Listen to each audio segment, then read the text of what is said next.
If you're listening to this podcast, you will stay with us because there is a code in your DNA that has been activated for you to start living your true purpose. With me today is Jami Derro of Soul Aligning, a friend and a teacher. And for all listening to us, she is the psychic channel and ascension alchemy guide who will help you remember your soul's true purpose and shift into higher dimensions of consciousness. You can find Jami at her website, soulaligning.com, and follow her on Facebook and Instagram. Jami, welcome and thank you so much for giving us this time today. Thank you, Liliana. It's great to be here with you. So for our audience, I want to say that soul aligning is something that is life-changing and is for those who definitely are going to change their life and live their true purpose, like I mentioned in the intro. But my experience with Jami from my soul aligning was the fact that number one, talents come from the soul. And you can have one or several. In my case, there was one that it was pretty obvious because it was how I made my living. There was another that was still discussing, the keeper of neutrality. And there was one that a few years ago was called a dream master. And that's why it's Jami here today to talk about what was known as Dream Master, and that has evolved with the years. So let's start with that, Jami. Yeah, so back when I did your soul aligning, I think that was back in 2016, maybe, Yes. right? So things have evolved so much with my work since then, as we've kind of talked about, and you're well aware. And so I've changed terminology of things as I've done more and more, hundreds of readings and soul aligning sessions and all that. I've really gained new awareness and understanding of a lot of these soul level gifts and abilities. And so I really am broadening my terminology for them, and I'm kind of regrouping certain sets of skills that are on a soul level under new names and things like that. So a lot's kind of changed since we first did that initial session back in 2016, which is wonderful and exciting and all that. But I still have a grouping of skills that really concerns this idea of those souls that really can travel through these fourth dimensional astral planes. And typically they do that during their sleep state. And so what was called Dream Master, I'm calling more like astral travelers, basically, because really they do a lot more than just work within their dreams typically. So I'll just kind of give you an overview of what skill set that is and what it can really mean for people sort of in their everyday life if they have that skill set. Does that sound good? Absolutely. We're Okay. all excited. All right. So, in my experience and throughout my readings, and also this is one of my soul skill sets as well. Um, Someone who has this set of skills as a soul will really be active on the astral planes when they're sleeping. So let's talk about the dream space first. Um, so a lot of people can have dreams and remember their dreams and have very vivid dreams, even though they might not have this particular skill set. But for those that do, it's rare that I meet a person who has this that doesn't recall their dreams, or that doesn't say, from the time I was little, I would always have these crazy dreams, or these dreams I couldn't explain and I just couldn't interpret or make sense of. Or a lot of times they'll have a lot of nightmares growing up from the time they're little. That's really common, but I have met some who have this skill set that have a hard time remembering their dreams, and they'll say, well, I don't dream, but I wake up really tired every morning. And really they just need to work with the subconscious mind to kind of lift that barrier that's preventing them from recalling their dreams, because they are having them. But part of the reason why I think that happens to them is because of the fact that when we're kids and we have this skill set, we really do often have scary dreams. And so there is this sort of subconscious shutdown that can happen, that really limits our ability to remember until we're ready, probably a little later in life, to open up and be able to recall our dreams. But with the soul skill set, these people really can do all sorts of cool things. And I think I want to start with this concept of lucid dreaming, because I think this is one of the best things that someone can do when they have this skill set. And everybody has the ability to do this, but it comes more naturally to those. And so the idea of becoming lucid in a dream is when you are sound asleep, you're having a dream, and at some point within the dream, you realize you are dreaming. So most of us, most nights, we really get immersed in the dream, and it just feels like we're living that experience. It feels like reality to us. And sometimes you wake up from a disturbing dream and you're not right for the next couple hours. You're so disturbed by the dream you just had because it felt so real. And so that's what happens. We get so immersed. But when you have a lucid dream, at some point you realize, oh, this is a dream. This isn't really happening. It's not reality. And the cool thing about that is you could start to alter things within the dream while you're in it. So I'll give you an example of a lucid dream I had once. I just thought it was a perfect example of this. So I was in a house that was not familiar to me. It was very dark in there, and I was sort of floating through the house. So I definitely felt like I was in my astral body, and I was very aware that I wasn't in a physical body. And, in a lot of dreams, you don't notice that. You just kind of feel like you're there having the experience. In this dream, I was floating from room to room, and I would float into one room and see something really terrifying. Like, I remember one of the first rooms I went into, it was the girl from The Exorcist, and her head was spinning and pea soup, and, oh, that's disgusting. But anyway, it was meant to be scary, something that I would find frightening. And in that moment, I realized, okay, this is a dream. And I just all of a sudden thought, I'm going to shift this. And I changed her into something not threatening at all. Like, I think it was like a puppy or something. And it instantly changed. Then I went into the next room, and again, it was some threatening scene, someone that was going to hurt me in that room. And again, I used my mind to create a different scene. And then it started to become fun because I was so aware that I could do this in my dream. So that's just an example of what a lucid dream is. And one thing that's really cool about this, for those that have this Dream Master or Astral Traveler skill set, is that they can parlay that practice they get in their dream state into their real life. And I always like to say, and this might sound foreign to some people, and other people might say, yeah, I've always thought about it that way, that really our waking life is like a dream. And it's filled with symbolism, just like our dreams are, True. So you're going about your life, and a cardinal comes and sits right in front of you, at the table that you're sitting outside. And that's symbolism for something. There's a message there. Things that happen in your life, they're all messages. And so, because I believe we create our reality, it's very similar to lucid dreaming. So if I am confronted with something that I find uncomfortable in real life, I can work on shifting it into something that I feel better about. I can change what I'm perceiving in a way that then will bring about a different experience for me. And so it really is very similar to lucid dreaming. So this waking life is a dream, and we can become awake within the dream. And we can start to say, oh, I have control over things in my life. I can change and shift things, just like I can in a lucid dream.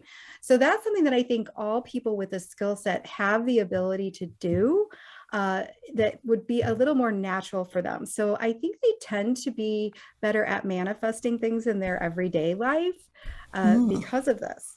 So that's one thing. Another thing that's interesting to the skill set is we can really visit other people in their dreams. And Yeah. I hear that all the time. I hear all the time, everybody's telling me, you were in my dream last night and you said this, or you did this in my Yes. dream.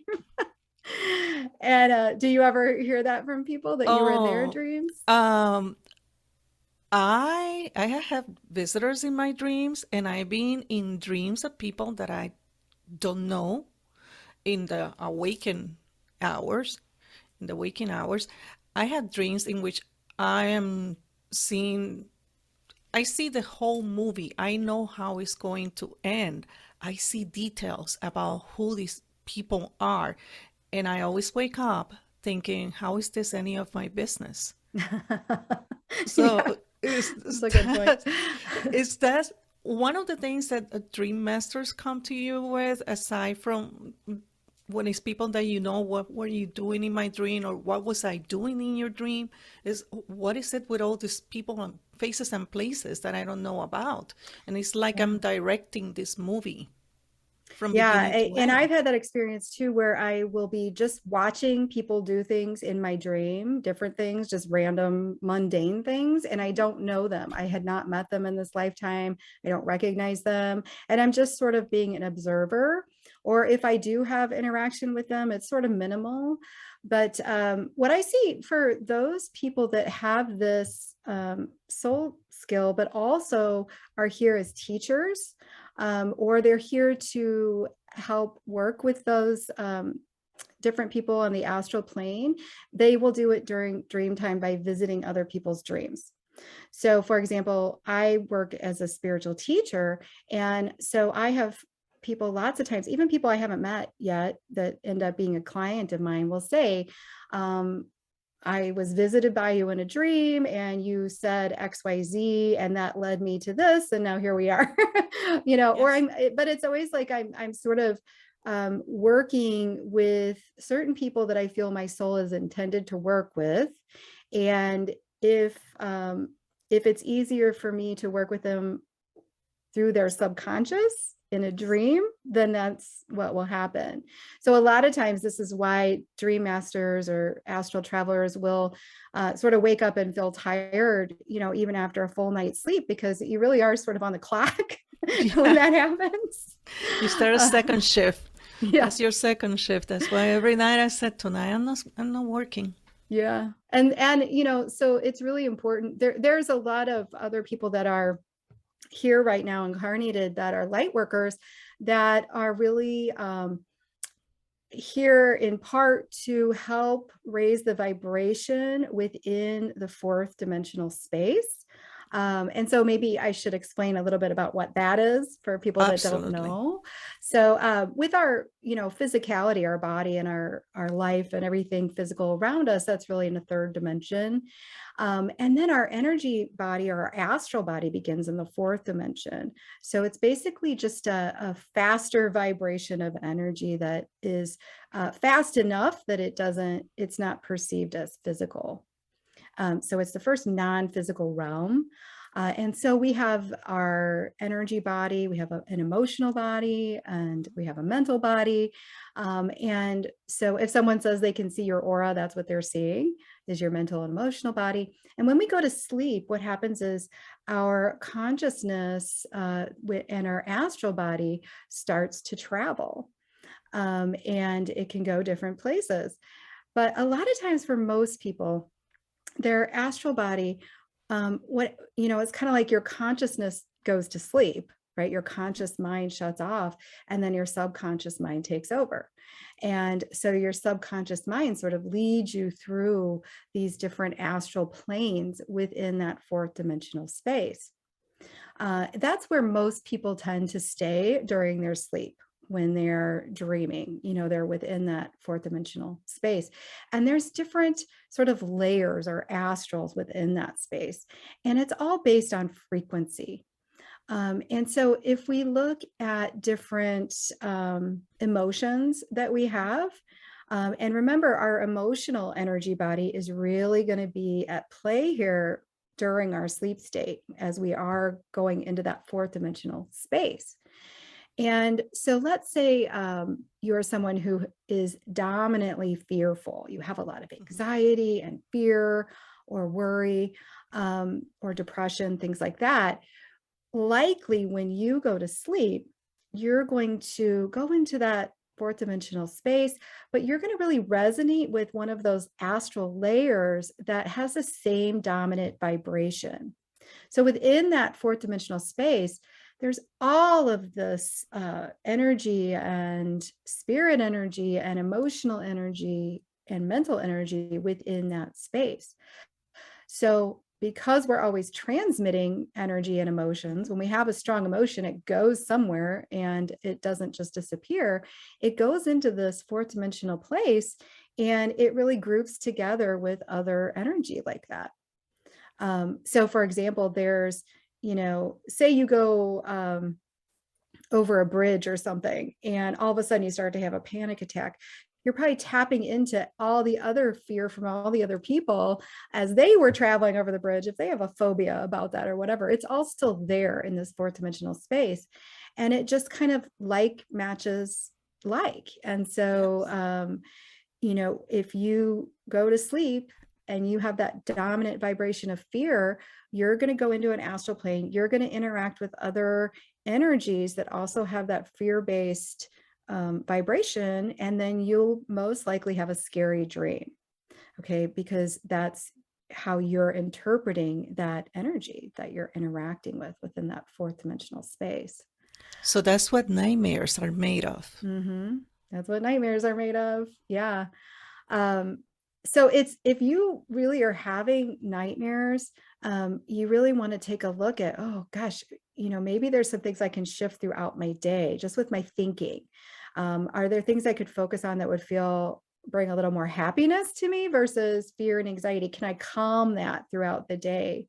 Or even if right before you go to sleep, you could just take some time to kind of meditate a little bit and really focus on the things you appreciate. Like I love the idea of writing down things you appreciate prior to going to bed.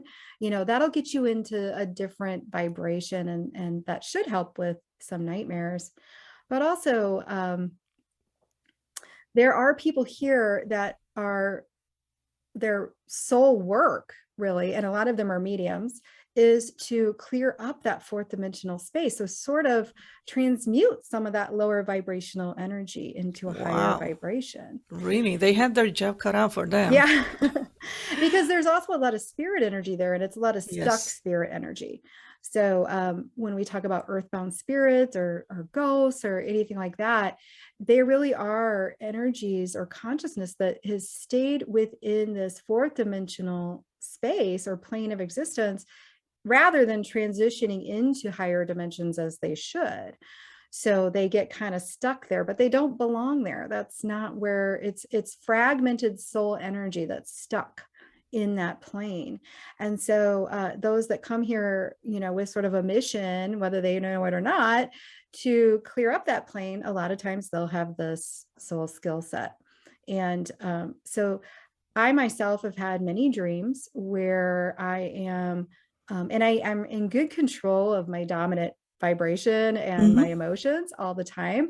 So I know it's not just, oh, I was in a bad state and then I had this dream, but where I would go and actually be dealing with spirit energy, earthbound spirits and things like that in my dream, and actually helping them to transition and things like that. So I've had a lot of dreams like that. Now I was having those as a kid, but back then I didn't know what was going on. And so of course it was terrifying, but now I know. And so I just kind of do what I need to do. Sometimes the dream kind of takes on a little bit of a scary energy to me, but for the most part, I am just so used to it now that I just know this is what I'm doing in the dream and it's fine. And then I won't have the same dream again. It's just a one and done kind of a thing.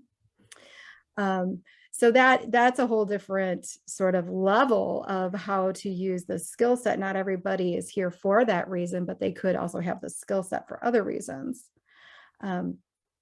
So there's so many things that a dream master or astral traveler can really play around with and practice during their dream state, like connecting with even their loved ones that have passed on. That's something that's pretty common with these people. And I'm not talking about the stuck energy in this fourth dimensional Yeah. plane. I'm talking about like your grandma who passed away and fully transitioned.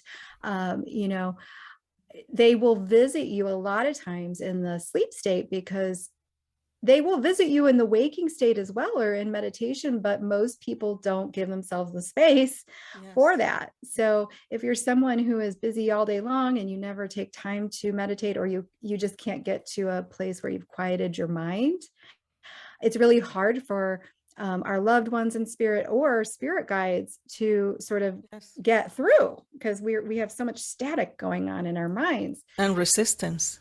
Right. So they'll come typically in the sleep state. So I'm sure everybody's heard a story of someone saying, the night my mother died, in another state, I saw her at the edge of my bed, Yes. or I had a dream about her, or something like that. And, that's really common, but that's what a visitation is like. You'll have a loved one show up in your dream, and maybe they'll give you a message, or maybe they'll just be present. A lot of times they will not necessarily show up as the age they were when they departed from this world. So a lot of times when my grandmother would show up in my dream, she would be like in her 20s or 30s. I never didn't know her when she was in her 20s or 30s, but she would come back very young. So, they could choose how they're going to show up in your dream. And so anyway, dream masters tend to have a lot more of those type of scenarios happening to them. And I think you said you've had an experience with that, right? Yes, I have. My late sister is the only dead relative that visits consistently. And as recent as a month ago, I would say it was mid-March, I saw her again in the house that I'm living in, but that dream had other elements.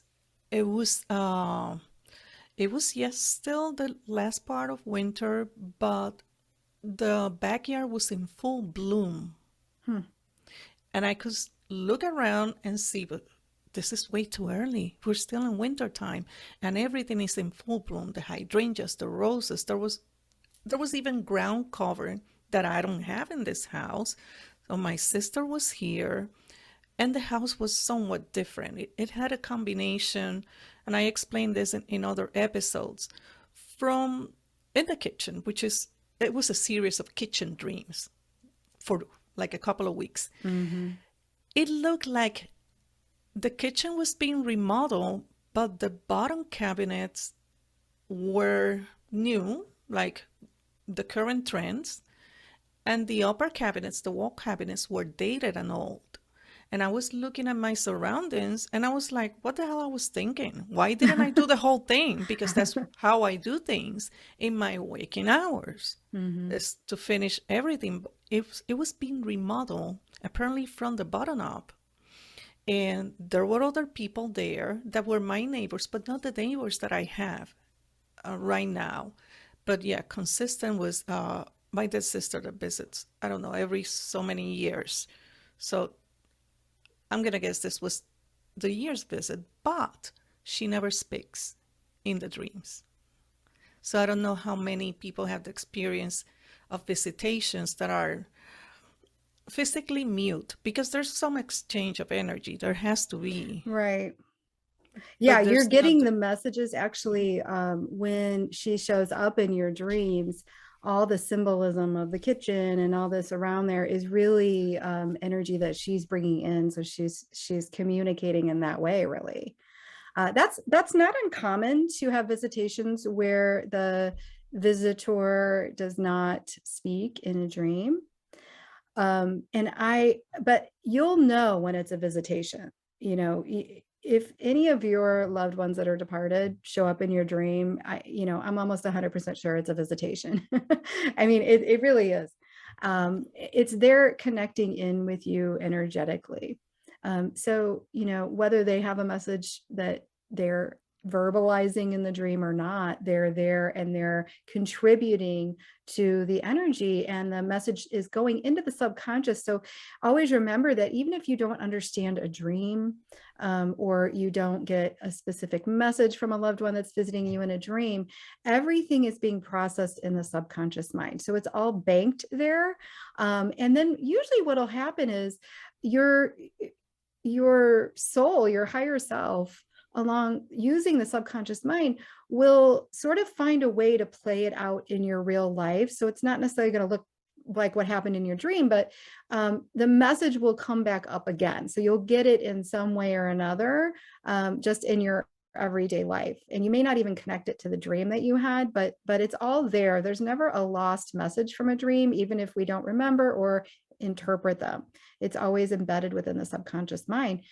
It's our subconscious mind that's bringing the dream to us. It's translating what we're doing on the astral planes into symbolism. I really wish, and we can practice and get a little better at this, that it would be a little more straightforward. Like why does everything have to be translated into, different symbols and what seems like very discombobulated, crazy dreams that make no sense? Wouldn't it just be easier if we would have a dream where we just sat down and our subconscious was talking to us in full sentences and telling us what we're to be aware of? We're judging then the dream by our 3D perspective, because our 3D perspective is so limited. The first paradigm that we have that will prevent us from getting the messages from the visitations is, but the dead are dead.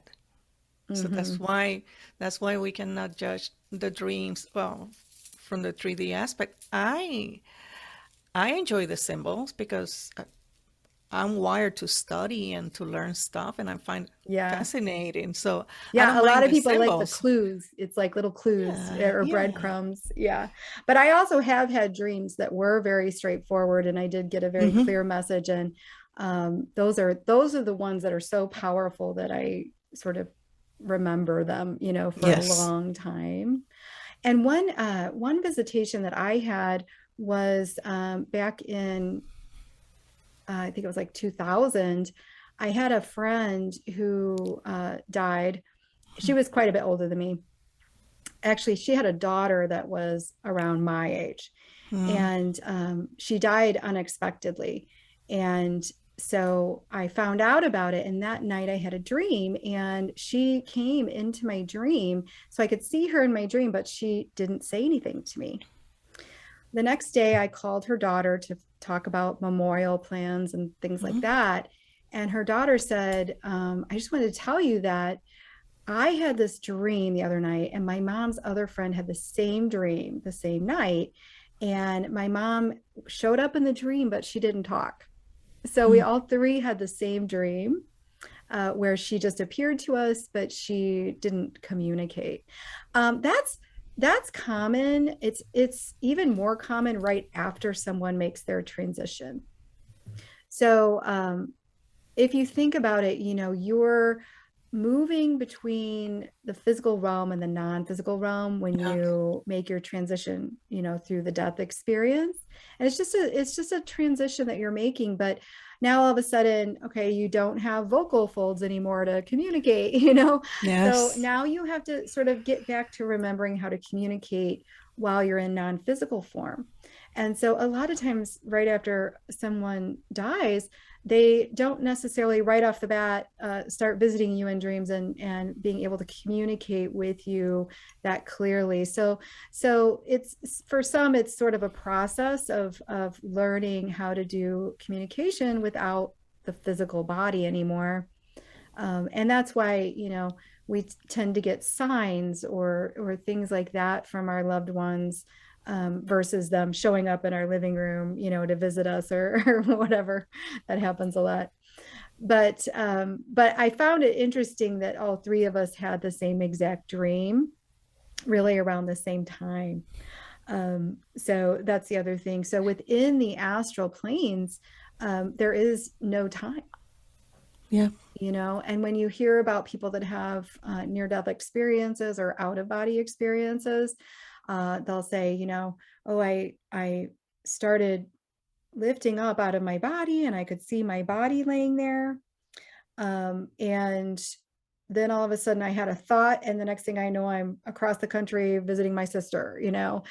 That's how instantaneous it is when we are in this astral plane. And it's the same in our dream state, right? You know how your dreams can shift from one setting to another, it's just like that. That's how it is to be in spirit form. You can do that. So anyway, that's something that someone who has this dream master or astral traveler skill set tend to have more of those experiences, I would say, than those that don't. Another thing I wanted to say is real common are premonitions for those that have this skill set. Premonitions during the dream state, but then also, again, if they start having those and they start documenting and trusting what they're getting and getting confirmation, they will start to really cultivate the ability to do that in their waking life as well, if they know the practices to do. So they tend to be psychic, people that have that ability to have premonitions, even though it might start in their dreams. And then they can work on anything really that we can do in our dreams. We could start to try to cultivate in our waking conscious life, throughout the day. So how do you know the difference between a premonition and just a dream? Just a dream. I guess you have to wait, right? Yeah, you have to get confirmation. But once you get a confirmation once, you can start to identify certain subtle differences between an actual premonition you had during your dream or a regular dream. So a lot of times we'll dream about someone else maybe in our dream, and something happens to them. Someone's pregnant in our dream, and that's a common one. Someone we know. It doesn't necessarily mean they're pregnant in real life. It could be that person's going to have new beginnings, or even it doesn't have to do with that person. That person represents some aspect of your conscious mind or how you see yourself, or your subconscious mind. So there's so many ways that when we have other players in our dream, that the dream has nothing to do with them. It's always about us and what our subconscious is trying to bring into our awareness. But with the premonitions, I will say, just having them myself, that there is a difference. You have a sense while you're in the dream that this is a premonition. And when you wake up from the dream, you really kind of have a feeling that it wasn't just a regular dream. Oh, yes. Yeah. And I have a good story about one of these that I could share with you. Yeah. Yes. So this was, again, this was maybe like 2011 or 12, somewhere in that range. I'm not sure. But I was asleep and I had a dream, and I was watching things happen in the dream. So I was standing from a distance and I was watching this house, and it was sort of on like a cliff, and then the ocean was there, and the waves were pounding on the ground, the side of the cliff, and it was eroding, basically where the foundation of the house was sitting. It was eroding under it. And so I knew that this house was going to fall. It was going to go right into the ocean. I could see the house clearly. It wasn't a house I knew in my everyday life. And then the next part of the dream, I was in the house, and there was an older woman that was in there, and I was telling her, you have to get out of the house. It's about to fall. And so we got out of the house, and I woke up, and I thought, it was the very next morning, and I was like, okay, I feel like that was weird, and I feel like that was a premonition. So I said to my husband, I told him about the dream, because I think it's always good to like have, someone else you're telling it to, so that if it happens, you have validation that it was a premonition. So I told him, and I went to work. And back then I used to have these oracle cards, and they were dream message oracle cards is what they were. And I remember prior to leaving for work, I just shuffled it and I turned over one and the card said premonition that morning. So I was like, okay, I think that's my confirmation that that was definitely a premonition. But then in your mind, you think, well, what's the point of me having this premonition? I don't know where this house is. I don't That's know the typical. That's the typical. yeah, what would I do? Right. So I just went to work and I just let it go. And then a little later in the day, I was just kind of scrolling through Facebook, and my sister-in-law, who lives in Massachusetts, where my husband's from, posted on Facebook a newspaper article. And there was a picture, and it was the house I saw in my dream. And this house had actually fallen in because of the waves eroding the land under it. And it had just happened. So Wow. like the newspaper article just came out that morning, and she shared it. And it was on this, it was on Plum Island, okay, in Massachusetts. And my husband is from there and his whole family is still there. And so I was like, oh my gosh, that's the house I saw in my dream, and it happened. But for a long time, I just thought, well, that's really interesting that I saw that ahead of time, but what was the purpose for it? Uh-huh. And then because I am psychic and I connect with my spirit guides, they were saying, this is practice for you. We needed something that wouldn't be emotional for you, but would be something that is confirmed, and it couldn't be a coincidence, right? This is not a coincidence. It's not something I had been thinking about during the day and then had a dream about, you know? So it was very valid to me that that was a premonition. And then, and so I had told my husband about it, you know, and then it was about a year later, we went to visit his dad, and we were sitting at this restaurant that had a view of the ocean. And his dad says, hey, did you guys ever hear about that house that fell into the water on Plum Island? And we're kind of kicking each other under the table. And we said, yeah. And he said, you know, Mike, you were in that house when you were a kid. Oh. That's your mom's cousin so-and-so lived in that house. And it was an elderly lady that owned the house, like I saw in my dream, but she wasn't in the house when it happened, thank goodness. But she was the one that owned the house. And it turns out my husband had actually been in that house when he was a kid that I had the premonition about. So it kind of came full circle. So that was kind of interesting. So I thought, okay, well, there's a little bit of a more of a connection there. So now I could see, but yeah, it was a year later when I finally heard that information. But yeah, so that was a premonition, and it did feel different. You know, like I said, I woke up kind of having a sense that it was. So I have worked with clients who also will have premonitions in their dreams. Or they're going to. So their spirit guide or higher self will tell me they are going to start doing more work on the astral plane, and they're going to start having premonitions, and they need to trust them. And they're going to be sort of little things here and there that will get confirmed for them. So that's kind of how our team in spirit will work with us to help us develop these abilities and really help us sort of trust what we're getting. Because trust is a huge part of developing your own intuitive abilities, even if it's during the sleep state, right? Yeah. So it does happen a lot to those who have that skill set that we're talking about, that are very active on the astral planes. So that's that. Like I said, it's real subtle how to kind of tell the difference between what's a premonition and what's just a dream. But I really recommend that everybody writes down their dreams when they have them, keeps track of them, and looks up the meaning of things, and more importantly, the emotion that they feel during the dream, which I'm sure you've already probably talked about.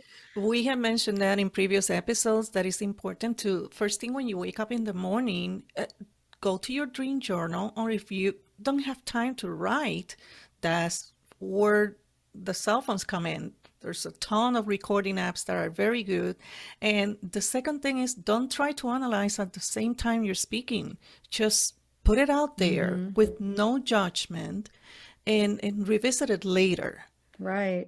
Yeah. and the emotions. Because as I was saying, when I'm in other people's dreams, the first thing that I experience is I'm surprised.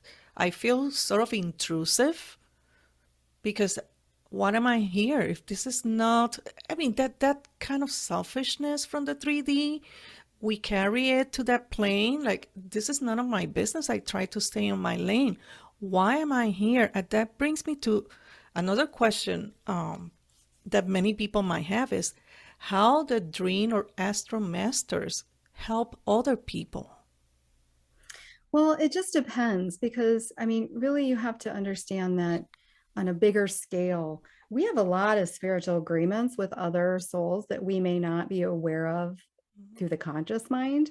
And again, so you might be serving a purpose, planting some seeds or sharing some energy in a certain way within a dream for someone else, and you're bypassing the conscious mind by doing that. So it's not an invasion of their privacy, because this cannot happen unless there's a soul agreement for this. So for example, anybody I've ever seen in my dream that isn't just symbolism, but I know I'm in someone else's dream, or like I said, when I've been witnessing people that I don't know do things in my dream, I just know and I trust that my participation in there is something energetic. I'm sharing some level of consciousness there within their subconscious, but that we have a soul agreement for that. And it doesn't even mean that I may ever meet them in real life. It doesn't mean that we have a relationship in the physical world. But we really have a consciousness relationship, and so I have had people from the other side of the world schedule a session with me, and I always say, well, how did you find me? And they'll say, oh, I had a dream, and in my dream I heard the word soul aligning, and then I googled it and I found your website. And so there's all this coordination that goes on in the quantum field, and Yes. different levels of consciousness that we may not understand, with our conscious minds, but it's all coordinated. And there's no invasion of private. It's not like you're deliberately trying to invade someone's psyche and do something negative. If you're doing it in your sleep state, it's really led by your higher self. It's really not led by your conscious mind, what you're doing. So I think we can kind of trust that we're not invading, but I do think we have to be careful when we're interpreting dreams that involve other people. Absolutely. Like if I were to see someone I know in my dream and their spouse dies in my dream, I'm not going to call I them have one up. of those Oh, recently. see, I'm not going to call them up and say, oh, I had this dream and your husband died, I because, did but here's the thing, odds because are, the person is from our group, and she understands how to handle that. yeah, And she was open to just tell it like it is. I'll yeah, work on it. but it has to be something where it's not presented, you don't want to go into it assuming that it's a literal thing that's going to happen, or it's a premonition, because it really could be symbolism for something Yeah. else, as you know, Yeah, too. absolutely. And I always say this, and you probably remember these from my emails. I don't offer interpretation. I'm just passing the Yeah. message. Yeah. That's my And I think disclaimer. people that are open and understand this sort of thing, I think they can appreciate that, and look into it for themselves and kind of figure out what it means to them, and then other people might get upset about it, depending if it's a bad mess, what they can perceive as a bad negative thing or whatever. So it just depends, I guess, on who you're talking to or working with. But I wanted to add too that a lot of times, so we all have spirit guides, we all have a Mhm. team in the non-physical that are assisting us, and a lot of times people will say they have a hard time knowing who their spirit guides are, connecting with them or whatever. But again, the dream state a lot of times is when your spirit guide will present themselves to you, Yeah. and or during meditation. But you really have to shut off the conscious mind typically. So I have met several of my guides through my dream state, as I was asleep. And I know a lot of other people that have this dream skill set will also have that happen. Hmm. Hmm. And then that's sort of the initial communication, and then they can develop the ability to really connect with them during their waking state, as well, through meditation or whatever other means that they like to use. But yeah.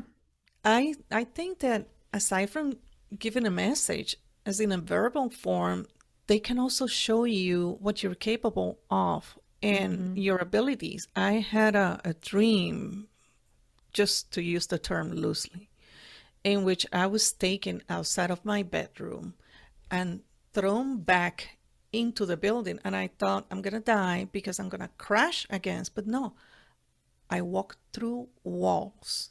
I Mm-hmm. floated into the room and walked through walls. And from there, jumped to meet two other guides that wanted to tell me a story.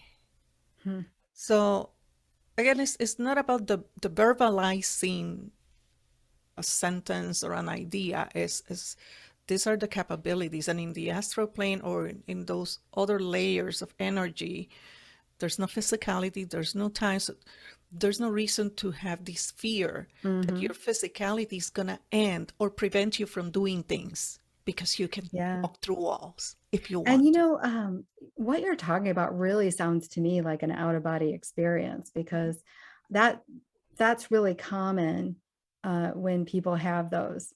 And so it's like, in a dream, um, typically, if you feel like you're floating around or you're walking through walls, but it may not be your actual house that you're in or whatever, everything seems different. Yeah. That's one thing. But if you feel like you're perceiving your environment in this way, but it's your environment, and then maybe now you're rising above your house and you can look at it from there, that point of view, and all that, that's more of an out of body experience that happens to a lot of people as well. And those are really cool, and Yeah. that's something that people can really sort of practice and learn how to do, and you can even learn how to initiate those for yourself. So most people, it will happen spontaneously first to them at some point when they go to sleep. Um, when they lay down and they start to drift from that alpha brainwave state into Yes. the theta, that's typically when it will happen. Some people will hear some sort of what they say sounds like thunder, like a boom. And the next thing I know, they're kind of out of their body. Um, and again, it's another way to travel astrally, but it's really not the same as being asleep and dreaming. So your body's asleep, okay, but your astral body is traveling, and all sorts of cool things can happen when you're doing that. It's very much like astral projection, where you're sending your consciousness somewhere else, but you could do that in your waking state, and you Yes. can do like remote viewing and things like that. And the out of body experience, though, you really feel like you're in a body. It's just not a physical body. Yeah. And you really feel the movement through the experiences that you're having. And but that's another thing, that your experience will depend on your dominant state of mind.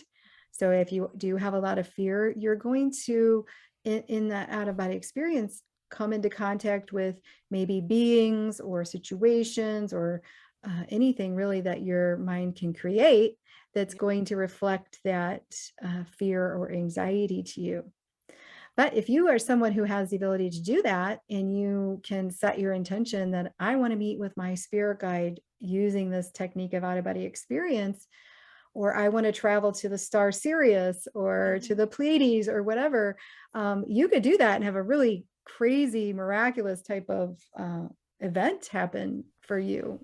So there's just so many things you can play around with. I just think I love going to sleep at night because I think it's it's so never cool. boring.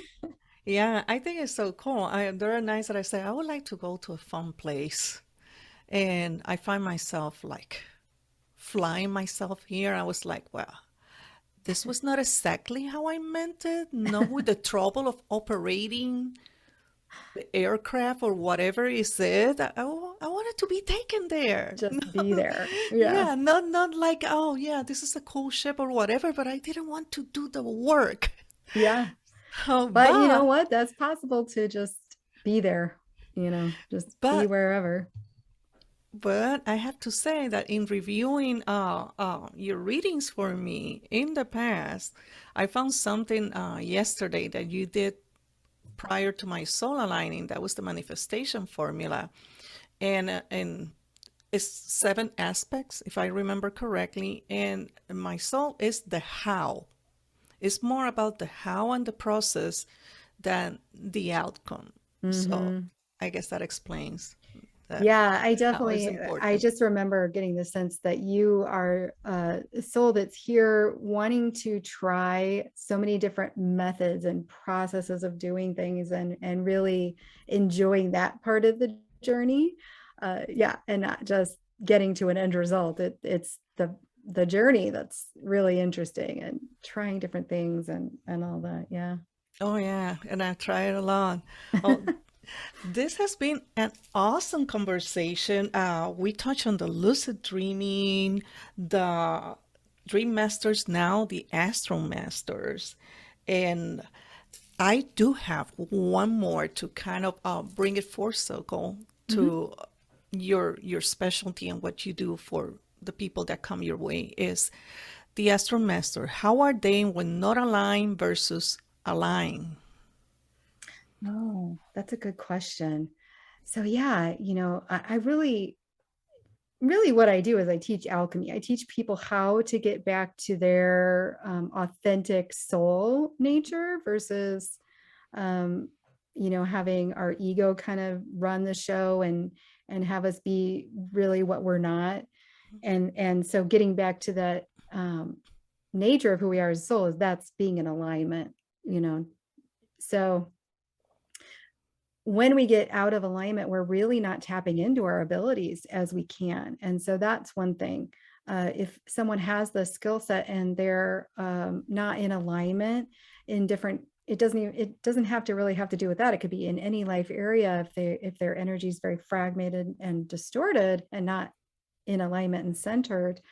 Um, they either may not remember their dreams, or they're going to have maybe dreams that are um, more like nightmares, that kind of a thing. Because when you're centered and you're aligned, you're usually in a fairly stable state of mind throughout your day.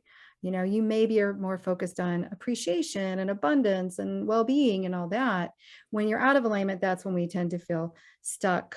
We feel lack, we feel dis-ease and all those things, which then translates into the dream state. So even if they're still having the vivid dreams, they're probably going to be a little more upsetting because your subconscious is bringing up to you the things that you need to take a look at, right? So if you have a lot of like more what we would consider negative things going on in your life, you could see how that's going to translate into more kind of negative seeming dreams, and then if you can it'll just be alerting you to this state of misalignment that you're in, basically.